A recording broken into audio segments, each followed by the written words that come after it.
सब झूठ कइल बा झूठ परब त्योहार बा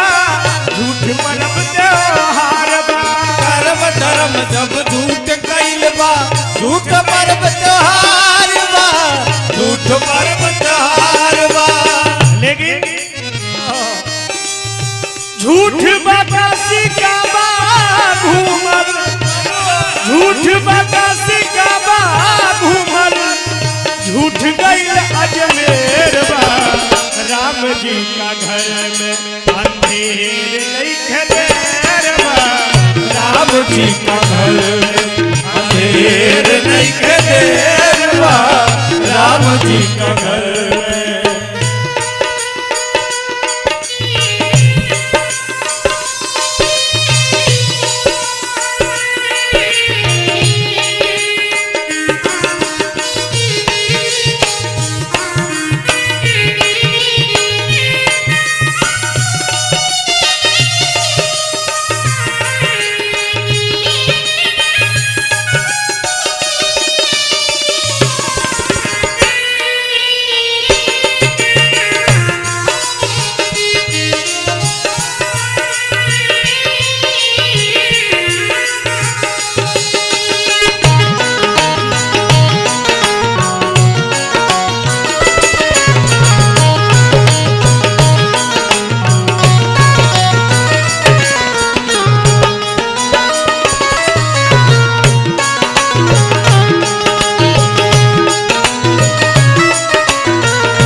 लास्ट में कल गई जिंदगी तीन पहर के मेला झूठ झमेला लागल झूठ झमेला लागल झूठ झमेला लागल झूठ झमेला लागल। रात्रि के भजन पर आयुष बाबू के पिताजी से बहुत बहुत आशीर्वाद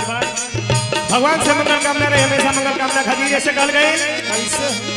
झूठ के काया झूठ के माया जिंदगी तीन पहर के मेला झूठ झमेला लागल झूठ झमेला लागल जिंदगी तीन पहर के मेला झूठ झमेला लागल झूठ झमेला लागल। भूल भुलैया खेल के पीछे बाट दुनिया लागल बाट दुनिया लागल भूल भुलैया खेल के पीछे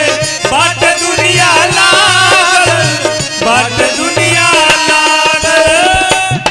जब धरती पर सब झूठ बा तो सही का बा लास्ट में कहल गए साचे ये राम जी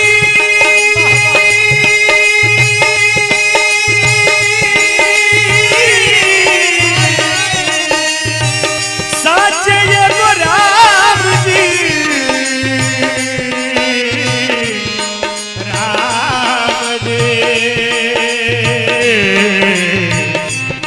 राम जी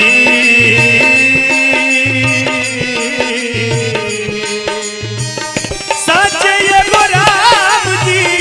साचे ये राम जी बाकी सब अनेर बा राम जी का घर में अंधेर नहीं देर बा राम जी का घर में अंधेर नहीं देर बा राम जी के घर में। ओ देवा